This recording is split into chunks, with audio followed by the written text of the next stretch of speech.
Friday. Thank you for joining me. My name is Alyssa Thomas from Penguin and Fish, where we make lovely and quirky hand embroidery kits.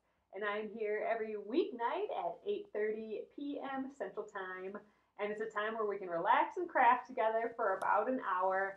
And we work on projects from beginning to end. And Fridays and Thursdays, so Thursdays and Fridays, we've been working on the Splendid Sampler 2 quilt along. And we are on block 9, Flowering Tree by Amy Friend. It is foundation paper piecing.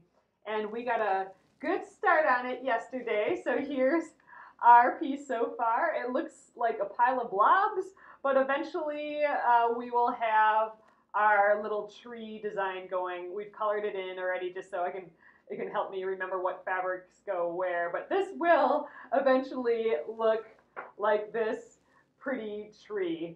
And that's kind of one of the things I love about foundation paper piecing is that it's a whole pile of crazy looking blobs until it all of a sudden isn't anymore, and it's just perfect.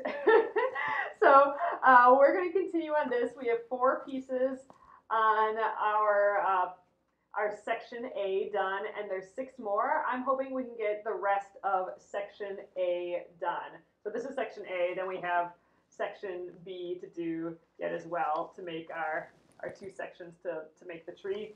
I think we'll just get the section A done tonight. So that is the plan. Let's see how we do.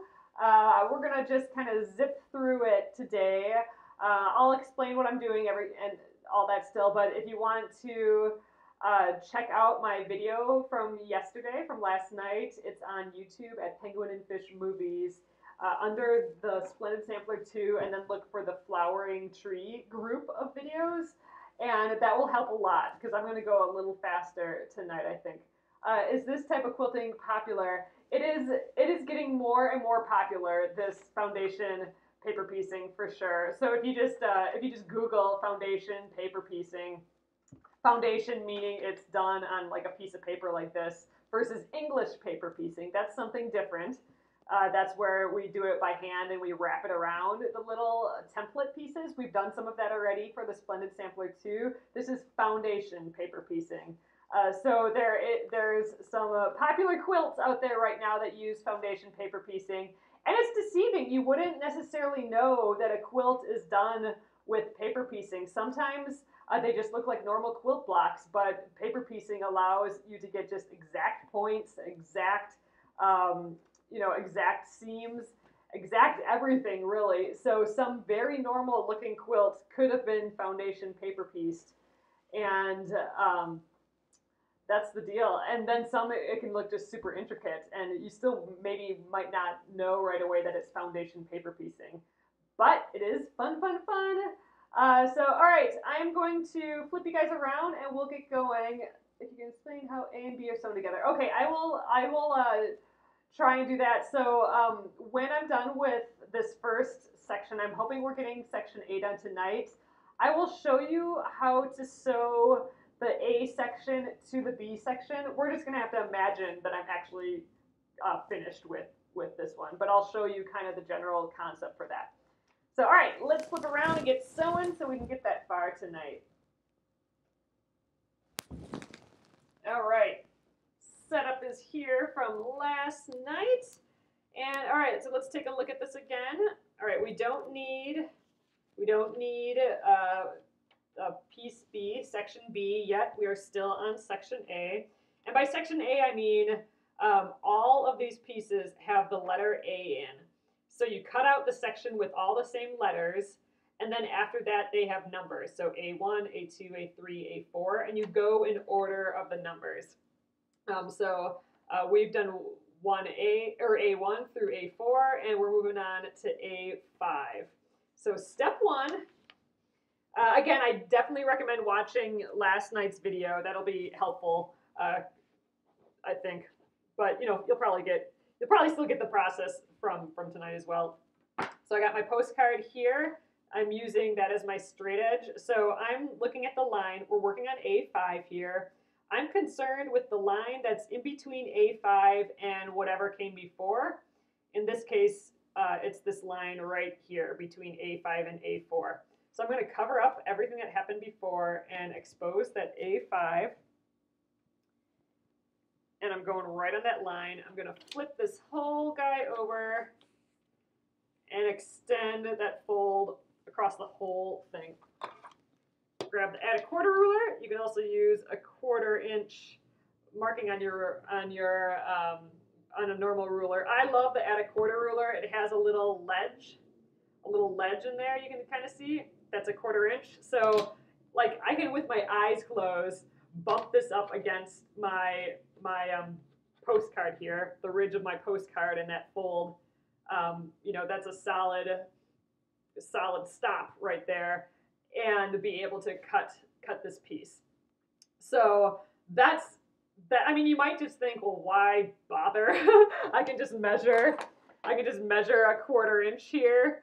You know, you can just measure a 1/4 inch from that fold and then trim with your rotary cutter. But I'm telling you, it's one of those tools that you think is super silly until you have it and you're like, dang, that makes my life easier. And it's making my life easier in a mental capacity. Like I don't have to get a perfect rule line or anything. Just bop this on there, get your rotary cutter out, trim off your excess. That's it. I don't have to think. All right, so here we are. Gonna flip that back. What that gave us is a perfect 1/4 inch seam allowance. So even though we started out with a crazy blob, we end up with a perfect 1/4 inch seam allowance, or we will there for that piece. So all right, next up, after we do that fold, we need to find our A5 piece. So first of all, I've colored it in. It's this brown, and that represents, where to go, our cute little flower fabric. I definitely recommend color coding your design beforehand, because you're rotating this around, you're moving it. It can get really confusing real fast if you don't color code it, so definitely do that. Oh, can the opposite side of the ruler be a straight edge? Absolutely. So this, I mean, you might have to flip it around like this, but this can be a straight edge. Oh, you mean for the folding? It probably could be. It probably could be, but you can't fold it all the way over, right? Because there's a lip. That's why I really, really like a postcard, because it's just got that like sharp edge, right? So just, you know, folding it over that postcard is so much easier. Then you can just bop the add a quarter right on there. Yeah, you're just cutting large blobs. You don't care. You want the coverage. Gretchen, I am the same way, and I'll show you that again here. So one thing that you gotta remember is this is the wrong side, and then the right side of the piece, right? So I have to flip this over. I always want the wrong side of the fabric up. So I need to find a little piece.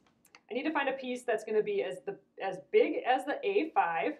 So you got this awkward kind of shape. It needs to be as big as A5 plus the generous seam allowance. And by generous, I mean a good 1/2 inch. Technically, when we're done, once we're done trimming it and all that, it'll be a 1/4 inch.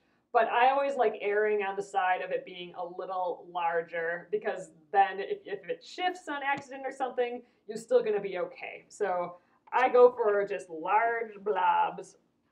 So I think maybe let's just go down here, since it's all kind of cut up. That'd be a good place. So all right, what I like doing is I like aligning this fold. So first of all, the A5 piece is going to go down on your fabric like this. So that's why I kind of rotated it like this. I want the A5 piece to lay flat on the wrong side of the fabric. But the fold that we made right here, the fold, I want that fold to be parallel to a straight line. That's going to help us later. So let's see. I might just make a straight line. So if this is a straight line here, I'm just kind of checking, yeah, this is going to be a big enough area. So what I'm going to do is, this guy's kind of in the way, but here's our fold. I want that fold to be parallel to a straight line. So I'm just going to take my add a quarter ruler, just kind of push all this out of the way, and let's just get kind of a straight line going here. So if your fabric's getting all crazy like this, I always like having that straight line as a reference. So okay, that fold, the A5 is laying flat on our fabric, and this fold that we made is parallel to a straight line.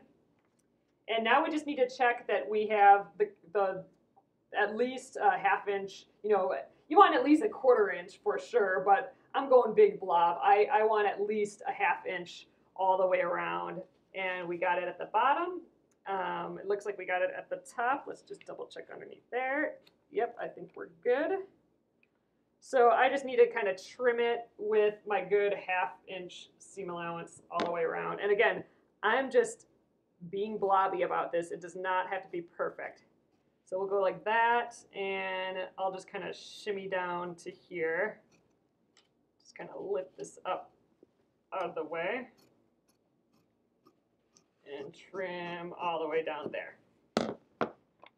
So this is the edge that we lined up with that fold, right? Our fold here. So this is the edge that I'm going to need to match up to our last straight edge. So that's this right here. So that straight edge that we lined up will be the straight edge that we line up onto our piece. So you can see it doesn't go the whole distance. That's fine, but we do need to test to see if we've put in the right spot. So right sides together, those edges are matched up. I just start by placing it anywhere on that line, and then I'm going to flip it around, and we are going to pretend sew. And what I mean by that is I'm going to take a couple pins and I'm going to place them along our line here as if I'm sewing along the line. And this is to test the placement of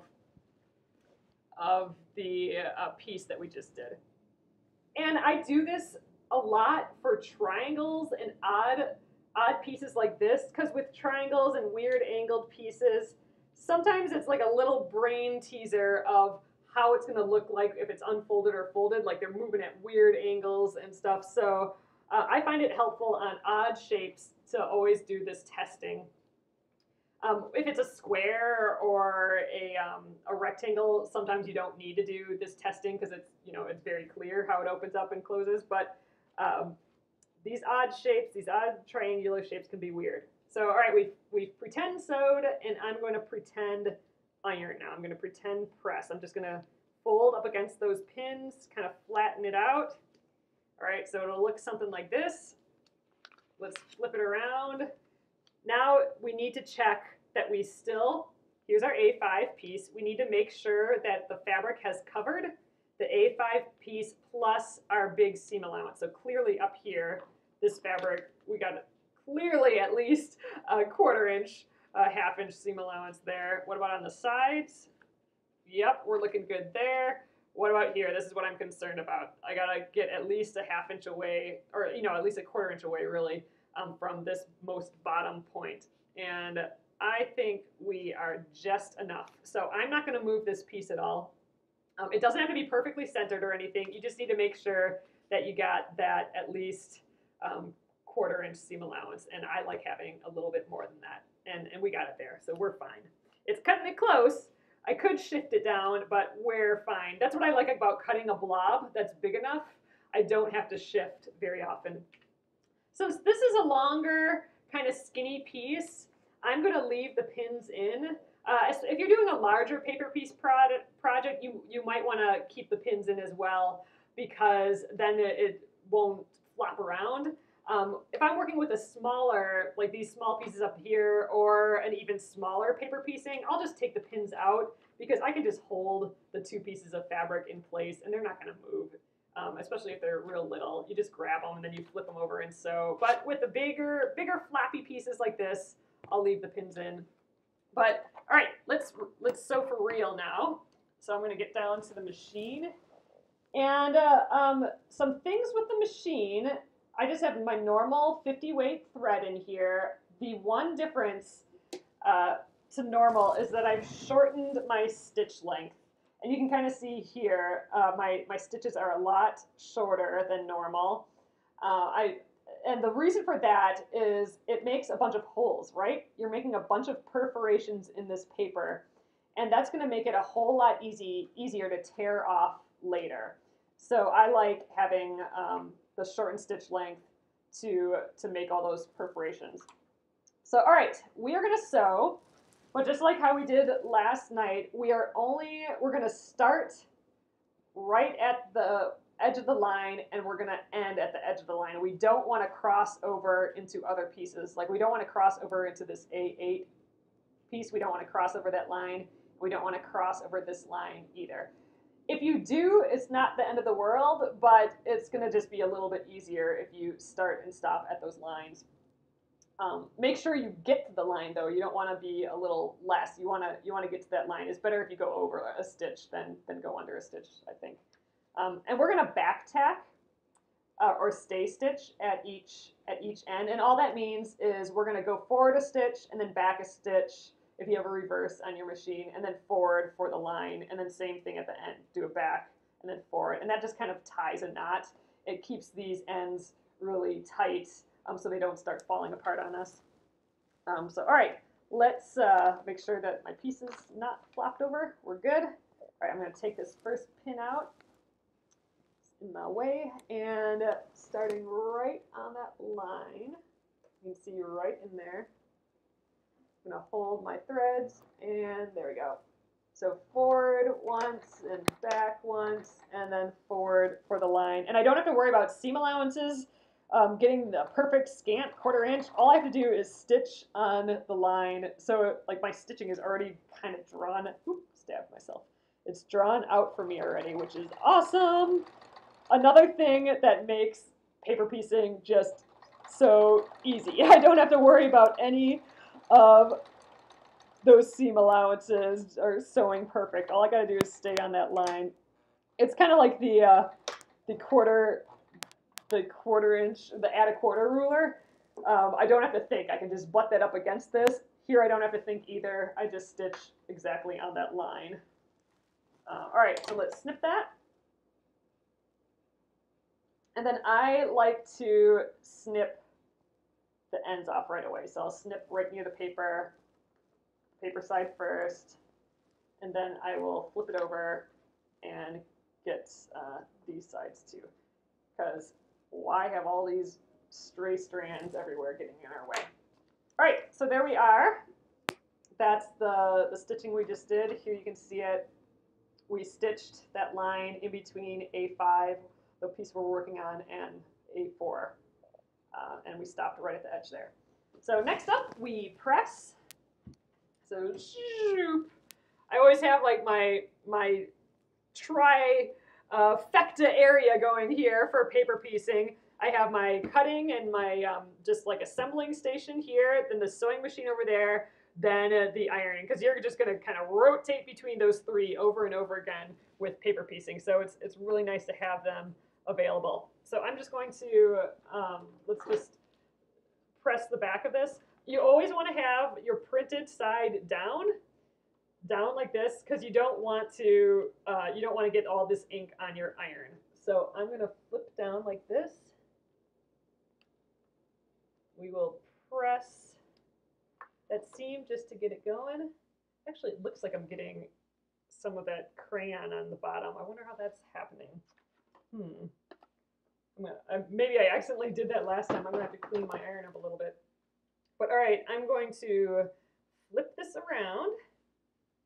And I'm going to finger press it first on the part that we sewed. And, you know, we didn't sew the entire way, right? We only sewed along that line, so we have some floppy ends. I'm just going to extend my finger press down those ends. Same with down here. Let's just continue that fold. And then I'm going to get the iron back out and press. And that is it for our next piece. That is our A5 piece. See, so every time we add a piece, it really frames up all the pieces that came before. See, now we can actually see that nice, pretty branch there, where before it was just a blob. So our next piece, you know, this is just a blob, but we're gonna form that into like the nice next piece. So that's done. That's the A5 piece. So we can see what's next. A6 is next. So let's start that piece. So back to the little cutting station area. First up, we need our postcard. And if you don't have a postcard, you know, in magazines, they have all those little postcards that fall out. That would work. A manila envelope would actually work really great, like a manila file folder. That's what I mean, like a file folder. Anything that's like kind of like paper but stiff, and it has to have like that skinny, nice sharp edge like this. Maybe a metal ruler might work, but that might be even a little thick yet. A postcard is just kind of perfect. So all right, done with A5, moving on to A6. That's this piece right here. So we're concerned about that line that's between A6 and whatever happened before, in this case A5. So let's cover up everything that happened before on that line. And we're going to ignore everything else. We're going to ignore this piece, like, you know, oh, we're folding across that line. That's fine. We are not concerned with anything else. So I'm going to put the postcard along that line, and we're going to fold it up. Ooh, you have a penguin and fish postcard. Yeah, cardstock would probably work. That might just be hard enough. You don't want the thickness. Sometimes cardstock can be kind of thick, right? I don't know. The nice sharp edge of a postcard still works great. Or like the cardboard for like a cereal box. If you cut a piece of cereal box nice and straight, that would probably work really, really well too. What type of paper did I use for the paper piecing? Oh, for the English paper piecing? Well, for this I'm using just plain copy paper. And for the English paper piecing, oh, you know what? I used a thicker cardstock printer paper for that. Actually, you know what? I might have used a manila envelope. Or not a manila envelope, a manila folder. I might have used that. I can't quite remember. But a little thicker. Actually, no, I didn't. I used this. I used a postcard for the English paper piecing stuff. So, yeah, postcards work great for a lot of things. Yeah, that's what I used. But I could have used a manila envelope. I keep saying envelope. I mean file folder. All right, so I'm going to flip that back. We cut our nice 1/4 inch. What used to be a blob is now a perfect 1/4 inch. And all right, next up, okay, is A6. So that's this yellow. So I got to find that fabric. Here we go. Fabric is facing down, and all right, I need a piece that's as big as this A6 plus that generous seam allowance around, right? And again, I like finding a straight edge to work with, so I'm just gonna kind of go up here, I think, or maybe I should go here, and that's pretty big. Can it fit here? This might be too small. We'll just go right here. So I'm gonna place. I have this fold that we did for between A6 and everything before, and I'm going to lay the A6 on the back of a piece of fabric, and I'm going to align that fold with the straight edge of the fabric and cut a nice straight edge if you don't have one. So we're going to go right there, and then I just need to make sure I got my space around it. So here is like the bottommost point of A6. That's almost an inch. That's a nice good blob shape. I need to go up to here. So I just need to cut kind of like that. So I think I will just go right here, cutting my blob down the edge there. There, I can just kind of keep going. All right, that's our blob. So remember, this is the edge that I lined up parallel to the fold. So that is the edge that I need to line up to this piece. And really, I don't think we need to do the test this time because look, it extends beyond the paper here. So I know for sure it's a 1/4 inch beyond that. And it kind of extends beyond this side too. So no matter what, our piece is going to be big enough, right? I know for sure it's extended beyond. I can actually fold it and we can just do a little test. Yeah, here it's still beyond. Actually down here it's not beyond anymore. See, that's why they're a little tricky. It goes to about right there. I think I'm just going to scooch it down a little bit. There, we're going to go right there. So I didn't do the full test for this, but I still did a little test there.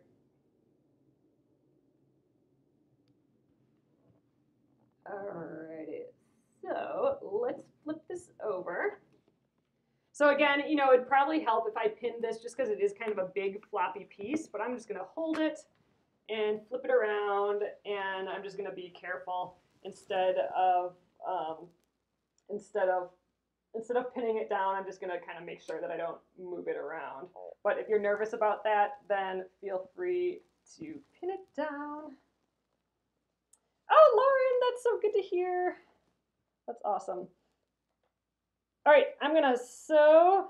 Okay, again, I'm only sewing from, oh wait, no, you guys, this is different now. So we have hit a seam allowance. And seam allowances aren't, we might not always see it, like on some paper piecing designs, the seam allowance around the outside isn't there. They just expect you to put that there. But I've hit an edge. So if once I hit an edge, I'm gonna actually extend my sewing. Instead of starting right at the edge, I'm gonna extend it into the seam allowance. So I'm gonna just kind of, you know, sketch this line, and you can use a pencil or whatever, but I'm gonna start up here and then go all the way down, and then I'm gonna stop where it hits this next piece again. So anytime there's a seam allowance, you extend the line into the seam allowance, and that'll help just things stay together a little bit later. A little bit better. So, all right, I'm in the seam allowance. Oh, check and check again. Okay, you're freaking me out. All right, so I'm just gonna double check that I'm lined up down here. Yeah, I think we're good. But that's a very good point. I feel like I was pretty ballsy without. I'm gonna still back tack, but I didn't do my full needle or my full pin test here. Actually, I kind of, I would definitely recommend doing the needle test still because you kind of can't go back, right? So once you've made the mistake, it's really tough to go back and fix because your paper already has all the perforations in. You really don't want to mess up on placing how big your piece is. Yeah, worst case scenario, you have to rip it out and re-sew, but with foundation paper piecing, that's tough to do because you might tear up your paper and then your SOL a little bit. You'll have to maybe, if you tear this off, then you'll have to sew these pieces separate, and so it's not good. So I wouldn't gamble like I just did unless you're so sure. But again, working with these triangles, it can be, it can fool the mind a little bit on if you're going to be able to cover an area or not. So let's hope that I didn't make that mistake here. All right, on to the pressing. Clear my little area up again. Yeah, Scotch tape. That's a good point. Put Scotch tape on the paper before ripping it. Okay, these are good tips. Lauren says put Scotch tape on the paper before ripping it, and it stabilizes it for the re-sew. And Karen also says Scotch tape. Yeah, so hopefully you don't have to deal with that. Hopefully you do your testing. You just spend that a little extra time for the testing just to make sure you've got the piece covered, like the little pin test. I can't, recommend that enough. All right, done with A6. Got a little stray thread in there. All right, there we go. So again, that last piece kind of frames up the piece before it. So we got, our nice edges there. Let's move on to, this is our last kind of flowery bit. So A7, and then we get to cut across all of them and do this A8 area. That's going to be fun. So, okay, A7 is next. Scooch over here. Yeah, it's so sneaky, these triangles, when it flips into the opposite direction. Like the shapes morph and change, and unless you're super duper duper good, like have a brain for like spatial geometry, I suppose, it could be tricky. So I recommend that test so you don't have to be perfect. Especially because that's the beauty of paper piecing. You don't have to bother with that much thinking because you're going to do that test. So, okay, we don't need the paper yet. We got to do, or the fabric yet. We need to do our folding. So, A7 is the piece we're working on now. So, everything between A7 and what happens before, that's the line we're working with. And you might think it's obvious because I keep saying the piece between A7 and everything that happens before. You might think, well, duh, it's A6 is the thing that happens before. However, when we get to A8, for example, A8 and everything that happens before is all of this, right? So we're going to be covering up all of that and just exposing A8, right? So that's why I keep saying the piece that you're working on and everything that happens before. So far, it's just been, easy peasy. A6 is before A7. But once we get crossing over a whole pile of things, then that makes more sense. And I like remembering it because there's lines everywhere, and sometimes it's hard to remember what line do I deal with. So it's the piece that you're working on and the line between that and whatever happened before. And so that's A6. It's not this line because that's A8. That didn't happen before. It's not this line because that's A9. That didn't happen before, but all these did. So let's cover those up and fold that A7 piece over. Flatten it all nice. Grab the add a quarter so we can cut that blob. I need a rotary cutter. Here we go.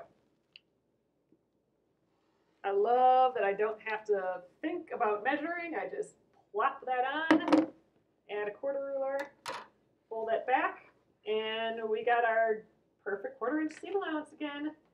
All right. I love that even though we're working with blobs, in the end we have like these perfect 1/4 inch seam allowances. It's kind of magic. All right. Let's see what we got going on here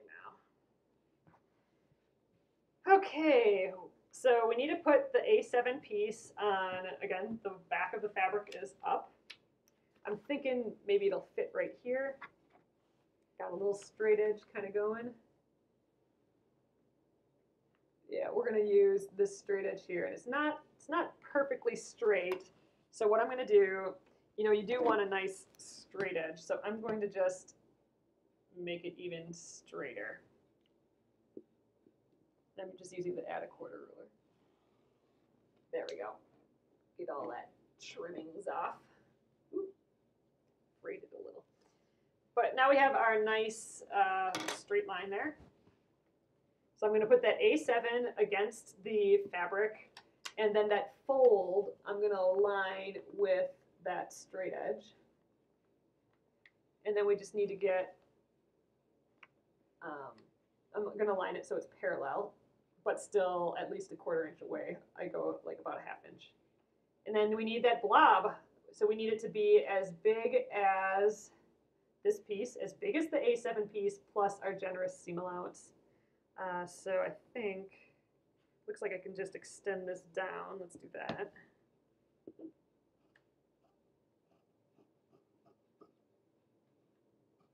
And then I'll just cut straight up this way. I think it was kind of like this. All right, there we be. And actually, I think we're not completely done with that fabric because we got to do the other side yet. All right, this is that edge that we ran parallel to our fold, so that's the edge that I need to match up. So right sides together. Let's do the test this time because now I'm paranoid. So let's flip it around. and grab our pins for our fake sewing. Yeah, trying to pick up the pins. All right, there we go. So our fake sewing in between A7 and A6. I always do 2 pins, especially on a long line like this, because I don't want it to rotate at all. You know, I don't want it to pivot on this one point, so I'm gonna get another one. I'm bending all my pins. All right, so let's fake press. So I'm just pushing it up against those pins and kind of finger pressing. Oh, it's gonna be so cute. All right, flip it around. And again, we are checking, did it cover the A7 piece plus our generous seam allowance? So up here I can see that clearly we've cleared it there. Here we've cleared it, and did we clear the most bottom area there? And we sure did. So I'm good to go. So let's flip this back so it's flat, and let's sew along this line. So again, it extends into the seam allowance. So I'm going to start up here. I can just follow the fold line that we already did. You can see it in the shadow there a little bit. I'm going to start in the seam allowance and then go and then stop when it hits another piece. I don't want to cross over into another piece.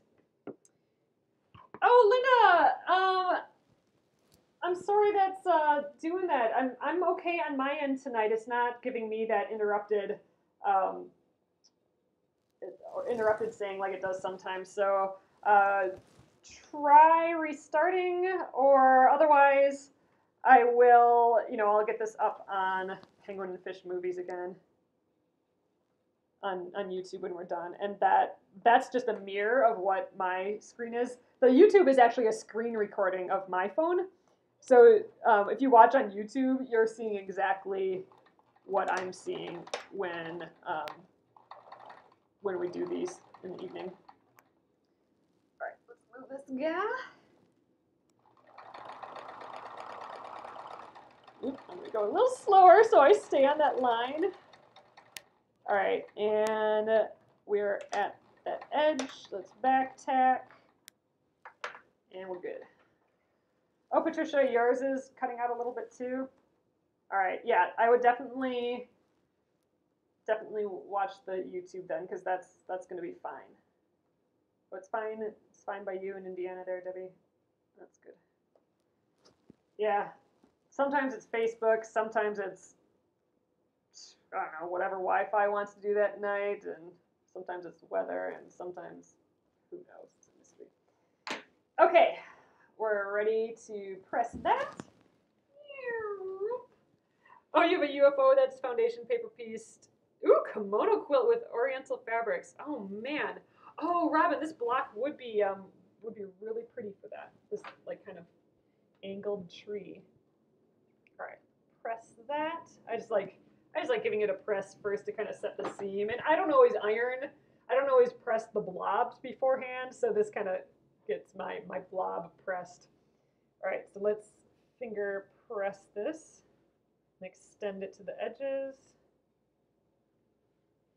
So pretty. Mine's really subtle, that the color shift, but again, that's because I'm doing this really kind of subtle light quilt. This would have been so neat with more contrasty colors, like if you could really see these branches and everything. But again, I'm doing that light blonde quilt, so a lot of my colors are just going to kind of blend in a little bit. I'm going to do, mine's like a less contrasty quilt. So mine's pretty subtle, the change. But if you're doing like a dark color and a bright color, or darks and lights, that would really make this pop. Mine's again pretty subtle. But there we go. That is it for our, is that it for the branches too? Yeah, so that's it for our branches and for the tree bit. Next up is A8, which is the trunk of the tree. So that's going to be fun. This is our first time that we had to cross over a whole pile. And this is fun because you really get to make blobs look pretty. So, all right, that was A7. Next up is A8. So first things first, let's get our postcard. Ooh, this postcard's just big enough. So here we go, is A8. you're gonna, it's the line in between A8 and everything that came before, which is now actually all of these. So it's not just A7 this time, it's A1 through A7. And I'm going to cover all that up, exposing the A8. Okay, and let's fold that up. Now check this out. Here are all the excess blobs from all those other pieces. And I just get to grab my add a quarter ruler, bump that up against the postcard, and now I get to make that entire, all of those blobs be perfectly pretty 1/4 inch seam allowances. There, check that out. That's just fun to do. I love crossing over all of those. Crossing over a big area. Look how clean it looks all of a sudden. Love it. Transforming blobs. Okay, A8 is the yellow fabric again, which, here it is. Ooh, we're gonna have like not a lot left of this, but that's good. That's the point. Use up fabric. All right, this needs a long straight edge. So we need, you know, if I'm laying A8 on, we need a whole long piece. We need to cover this whole area, right? Do you need to start completely over if one blob was too small after sewing? Mary, you don't need to start over, but you do probably need to pick it out and redo that piece. And there were some suggestions here before seam ripping that piece, tape over, like if I have to take out this piece, put some Scotch tape over this and then pick out your stitches. But you will need to do that again. You will need to do that blob again if it was too small after sewing. So that's why I suggest checking beforehand with these tricks, with the fake sewing and the fake pressing with the pins, because that's a huge bummer to take out a blob. I suppose when the whole piece is done, you could, I don't know, you should take it out probably. Just that piece, and tape it down. All right, maybe does this fit over here? Not really. Well, it looks like I'm going to have to cut a chunk. I think we're just big enough here. So fine, I'm going to have to make a good straight edge here. I was hoping I wouldn't have to, this is such an odd looking piece. I was hoping I wouldn't have to waste fabric. Well, we'll use this probably in a different paper piecing project coming up here.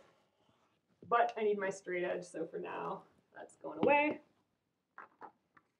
All right, let's laying that A8 piece on the back of the fabric and making it parallel to our line there. That's pretty good. And you know what? I'm just going to use the rotary cutter. Cutting our blob. There we go. That's definitely bigger than our piece by at least a good 1/4 inch. More likely a good 1/2 inch. So there's that line that we did parallel. So that is the line that I'm going to line up with this piece. And we're going to do our test again. So let's all line it all up, flip it over,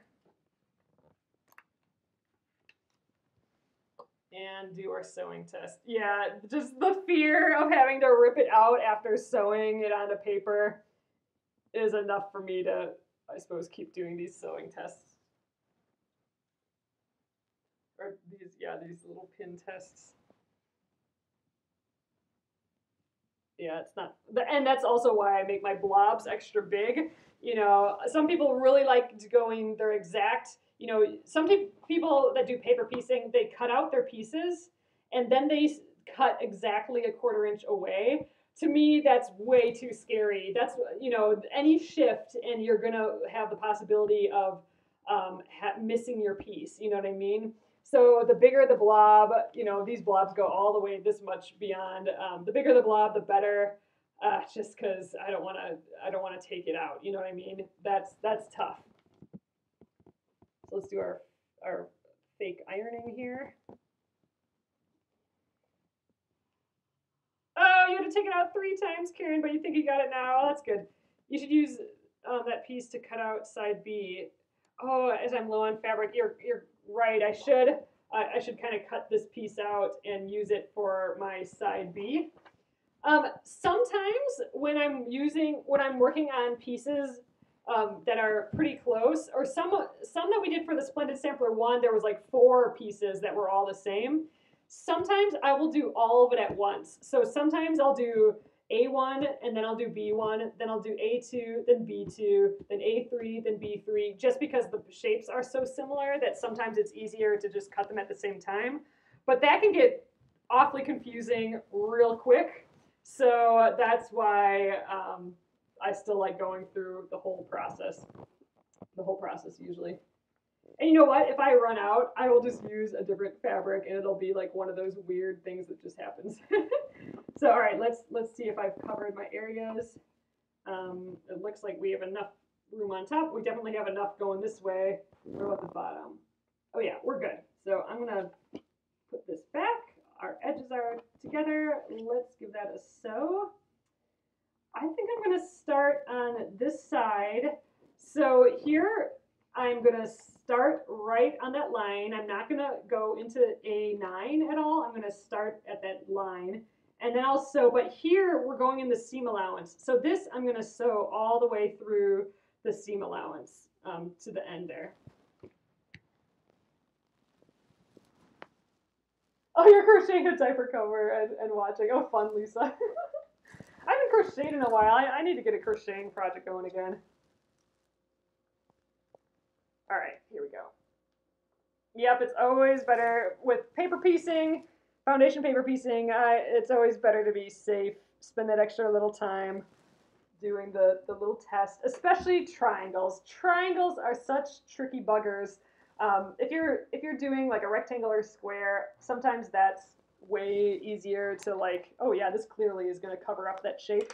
But yeah, just the angles can just be so, can just throw you sometimes. So with triangles, just do that extra test, do the extra pin test.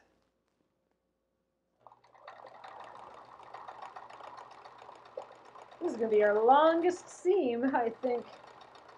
All right, so I'm going into the seam allowance again, and I'm still going to back tack to make that little kind of knot.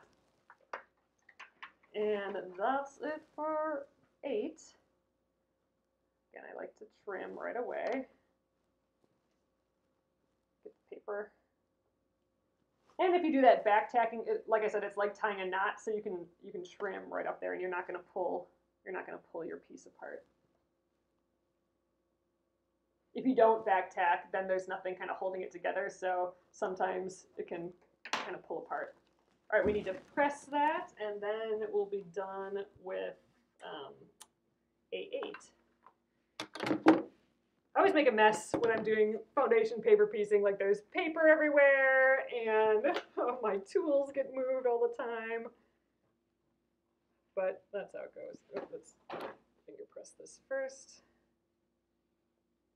Hot. Extend it beyond.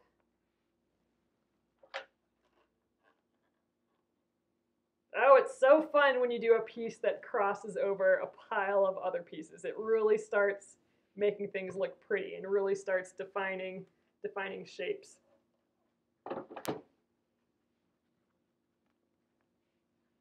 Oh, if I do the B block, the B section with a different fabric, it'd be like an asymmetrical tree. That would be actually really cool, Jamie. What if you did half of it like morning and then half of it like nighttime? You could do like blues and purples, and then this side could be like bright yellows and oranges. That would be a neato idea. I like that, Jamie. All right, but there we go. That is 8 all ready and done. So look, it really defined all our shapes. And our next ones, or A10, when we get to A10, when we get to trim off all these, that's really going to define our shape. And now this A9 is going to too. So we get to do a new fabric now. So A9 and A10 are the white background fabric that we're using. So all right, first up, same as everything. What's the next is A9, and in between A9, the line in between A9 and everything that happened before is this long line right here. Get the postcard, cover up what happened before and expose the one you're working on. A symmetry. Exactly. Huh? Robin, that's funny. All right, let's pull that. Get my add a quarter. My stuff, my gadgets are never like close to this hand. I always have to reach over to find them. So yeah. Clean up that blob. There we go, our perfect seam allowance. Okay, so let's get our white fabric. What do we got going on here? Oh, good, we got some little raw edge sides on this that we can play with. So this doesn't have a right or wrong side, so I'm just going to lay it down here. Let's see, is this big enough over here? So the A9 piece has to lay flat on our fabric, the back of our fabric. In this case, it doesn't matter. And the fold's got to be parallel to a line, and this is going to be just big enough, it looks like. So parallel to that straight edge, I got just enough space here and just enough space here, so I'm going to use it. Let's grab the scissors and cut this blob. We'll just, sewing machine's in the way. I'll just cut it here. So like I said, a lot of times you don't have this extra seam allowance visible when you're doing foundation paper piecing. So sometimes I might only see this outside line. So then you just got to make sure you're adding at least that, that generous quarter inch. I'm doing like a good half inch around the blobs. Stick to the blobs, whether you have it drawn in or not. That's why I don't like in paper piecing projects. A lot of times you don't have that seam allowance.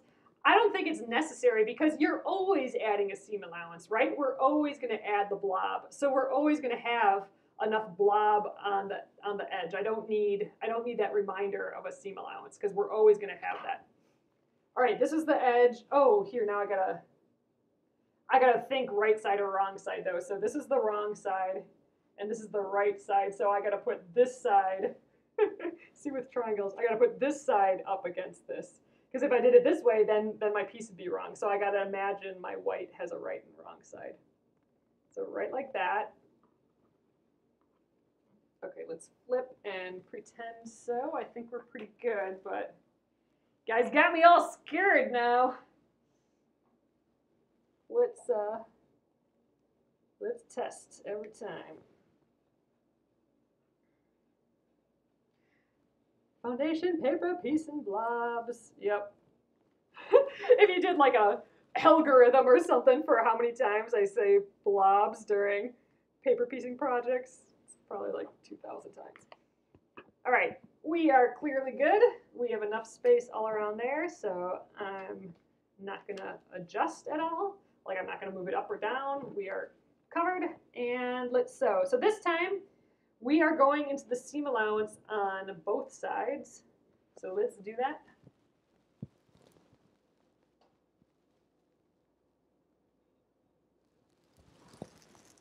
Oh, that's true. If we put this side up to a mirror, like if this is a mirror and we go like this, we'd be able to see what the whole thing looks like. That'd be kind of a fun little exercise.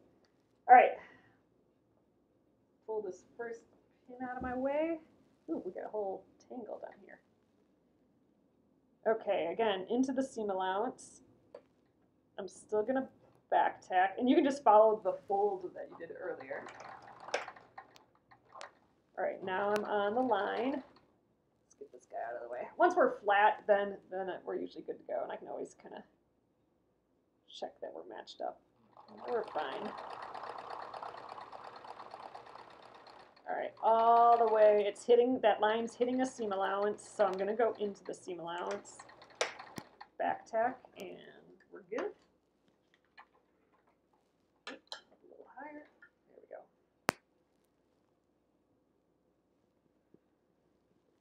Trim. Maybe you have a fancy machine that does all this trimming for you. I think there's machines that do that, right? Ooh. Okay, let's press. Ooh, this is gonna be exciting. This is our first white piece on here. Let's see what that makes this look like. Okay. Let's press. Oh, you think this paper piecing is so far your favorite block, Yolanda? You've done this before, but it's been a while. Yes, same with me. So whenever we do paper piecing, I just love it. And you know, it seems so complicated, but really once you get going, you'll really find how relaxing and nice it is because again, I don't have to worry about sewing a perfect scant 1/4 inch seam allowance. I just stitch on the line and I don't have to measure a thing. And getting rid of those two practices makes my brain feel so nice. And it's magic. I love seeing the piece develop. Like with every piece you add on, it develops the whole piece even more. Like the next piece is going to be my favorite piece because we're going to like chop off all of these and we're going to have like a perfectly formed piece. So everything you add onto it just makes the piece, makes your whole block look cooler and cooler. I don't know, love it. I really do like foundation paper piecing.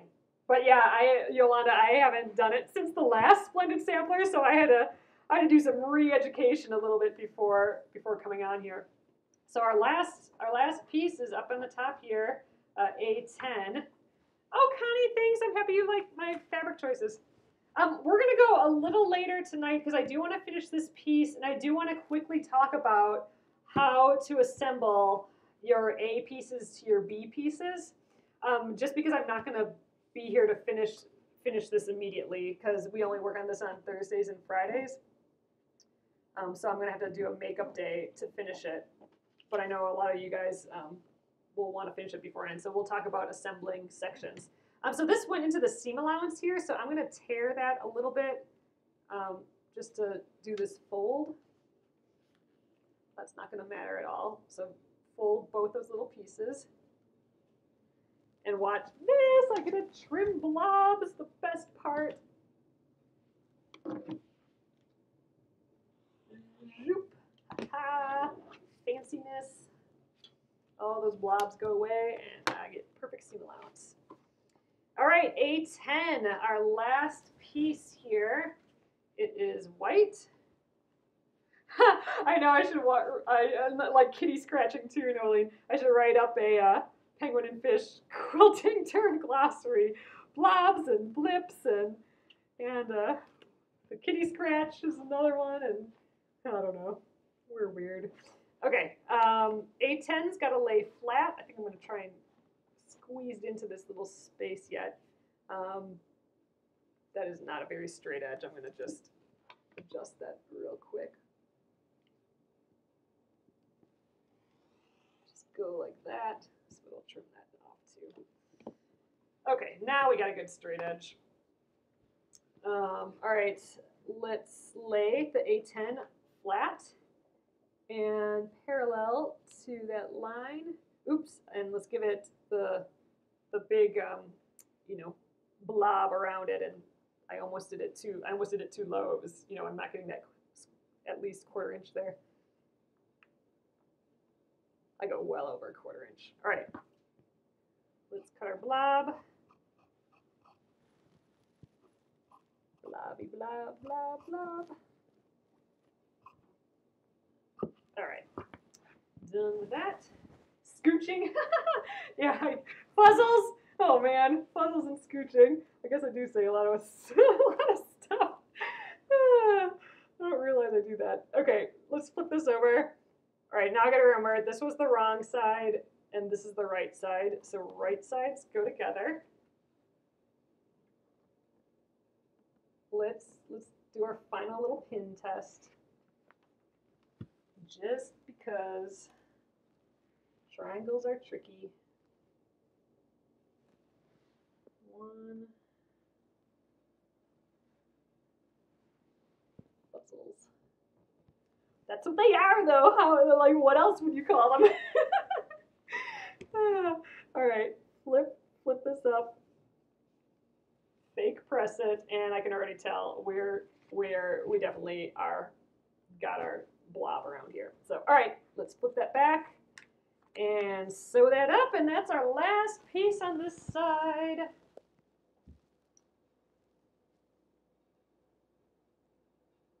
All right, out of here, scissors.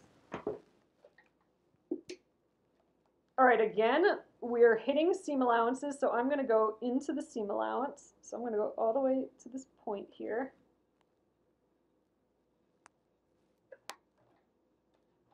Put a little back tack in there.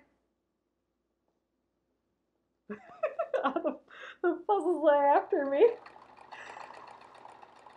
They attack every once in a while, and they get all over you. Those puzzles.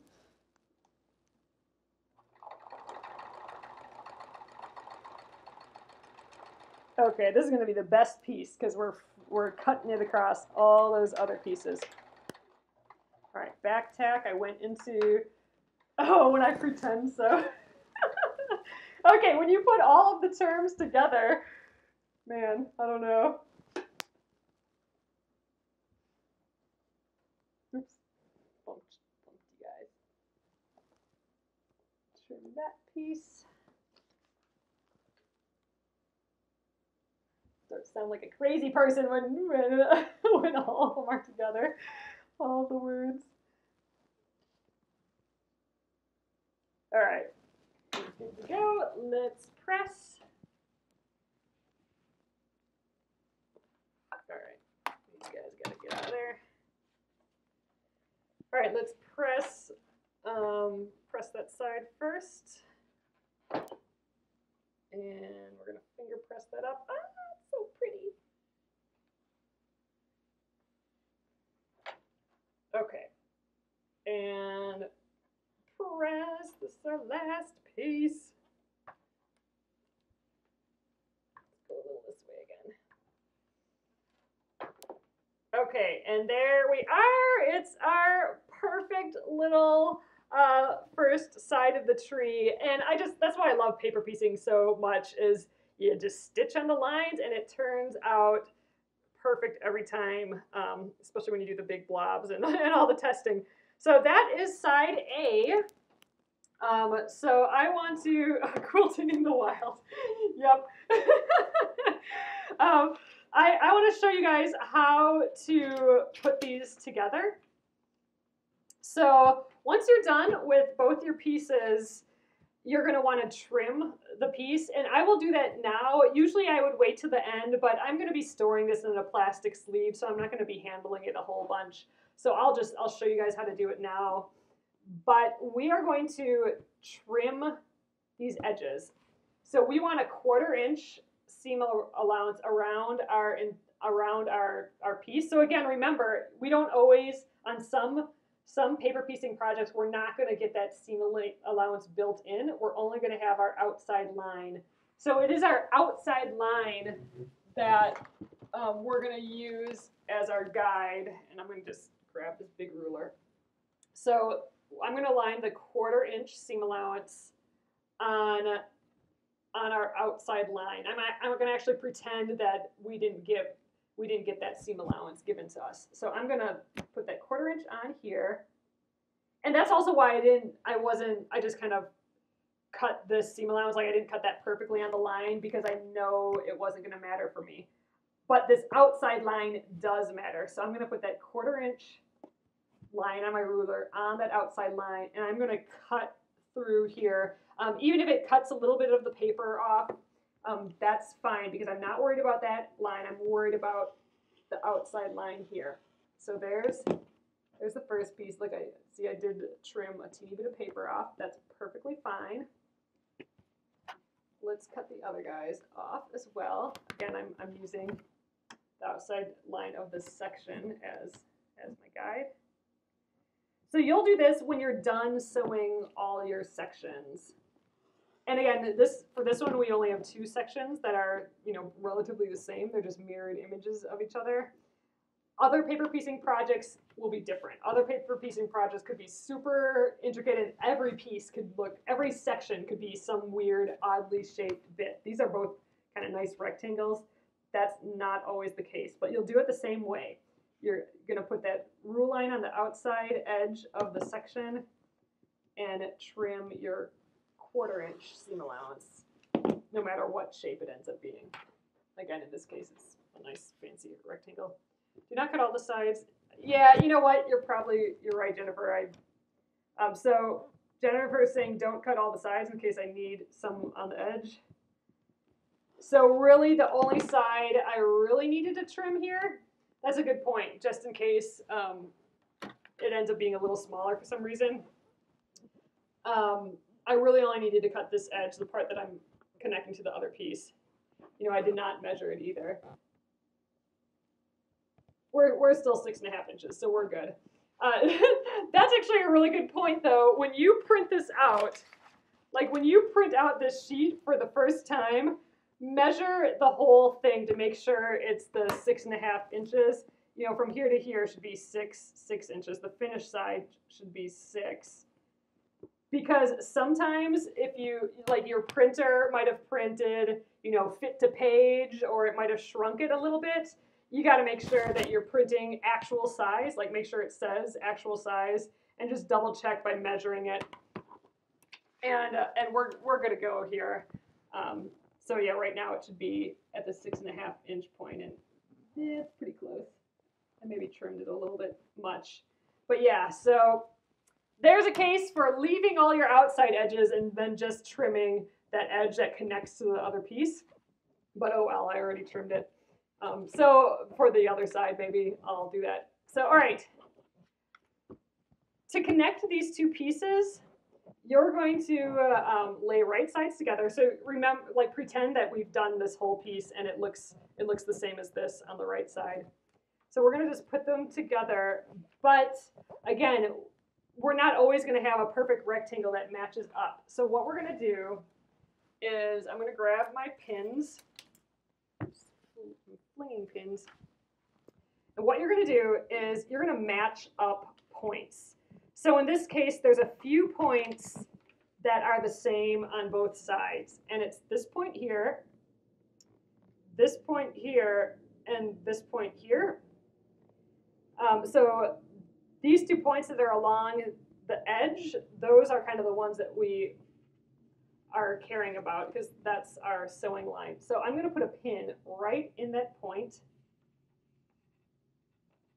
right straight down through that point. Oh, see, I should, in theory, it should be right on the point of all this. So double check, it should actually kind of be, well, no, I think we'll just go by this guide. Everything should kind of meet in the middle there. I might have just pressed it a little funny, but there we go. That looks better. Right through all 3 points there. That's kind of what it looks like on the back. So straight through. And then I'm going to do the same thing on this side. So it needs to go through that point, that matching point right there. So I'm going to, like, I can see through the paper here, so I can get it perfect. But you're just going to pin and then look to see if it got in the right place, and then adjust until it's good. And then you're just going to hold those together for now, just like that. And we're going to do the other side as well. So through that point, that's going to match to the other side. Double check. It looks like it should be getting that white on the other side. Yeah, that's kind of good enough. I think technically it should be that white. There you go. I think like that. So that's the 1 point. And then again, you want to go through that same point on the other side. There we go. So those 2 points are lined up. So to make sure that they're actually lined up, you want to make sure that your needle or your pin is straight. If it goes this way, then your one side's going to shift to one side. If it shifts this way, it's going to go the other way. Same with up and down. So you want that nice and straight, both horizontally and vertically. And then, let's see, you're going to grab another pin or a wonder clip. I like the wonder clips at this point. So let's push those together again and get that straight and throw a wonder clip into your seam right there. Then you can remove your pin, then do the other side. Again, get that straight. Throw another wonder clip in there. There, and pull this out. So now when we sew, those points should perfectly match up. So then you would just sew, you keep the paper on and you would sew just right along that line that's still there. So let's just move the wonder clips up to it as if I'm pretend sewing again. There we go. And then when you're done, you should just be able to open it, and it will be sewn right on the line exactly where you need it to, and the points will match up. So you can kind of see through the paper there. There we go. Our points will match up at the bottom there, and our points will match up at the top. So that's how you put one side to the other side, or how you match sections. You're going to want to match up those points with the pin, and then get your wonder clips on and sew. But that is the whole process there. So we did a whole section here. We'll have to do the whole section, the whole B section in the same way here, and then that's how you sew the sections together. And again, we only have 2 sections here. A lot of times with foundation paper piecing, you'll have all sorts of weird random shaped sections, like the G section might be this big, and the F section might be this big, and then the A section might be this big. And all of those puzzle piece together, but you puzzle piece them together by matching up points and then sewing it together one by one. So there we are. Oh, and a lot of times instructions will tell you what order to sew the sections. So it might say sew section A to section B, like what we did here. And then it might say sew the AB section to the F section, So you got to pay attention to those instructions as well. But that is the process, you guys. All right, I'm going to flip you around and we'll call it a Friday night. There. Hello again. Yes, so I'm loving how this is coming together.